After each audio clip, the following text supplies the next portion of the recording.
Voici où et pourquoi Jésus, paix sur lui, Isa alayhi salam, descendra avant la fin du monde.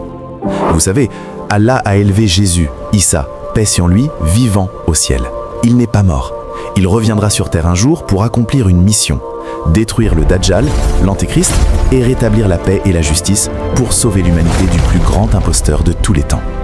Aujourd'hui, nous allons voir ce que disent le Coran et le prophète Mohammed, paix sur lui, à propos de son ascension, de son retour et de sa mission finale.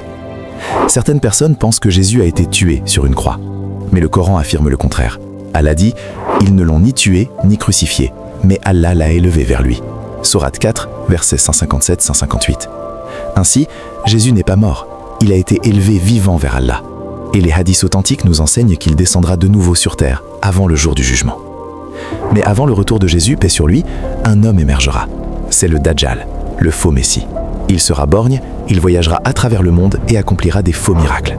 Beaucoup le suivront, séduits par ses mensonges. Le prophète Mohammed, paix sur lui, a dit « Il n'y a pas eu de plus grande épreuve sur terre que celle du Dajjal. » Et le monde sombrera alors dans une injustice sans précédent. Au plus fort de l'épreuve, Allah enverra Jésus.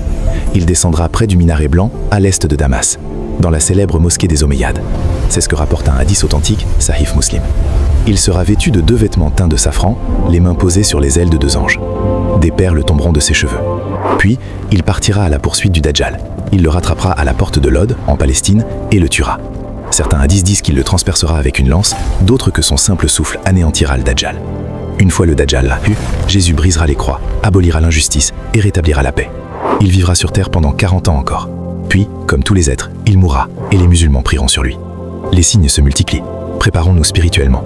Qu'Allah nous préserve de l'épreuve du Dajjal et nous accorde la foi suffisante pour reconnaître la vérité. Dites Amin aux commentaires. Si ce rappel t'a été utile, like, partage et abonne-toi pour plus d'histoires du Coran.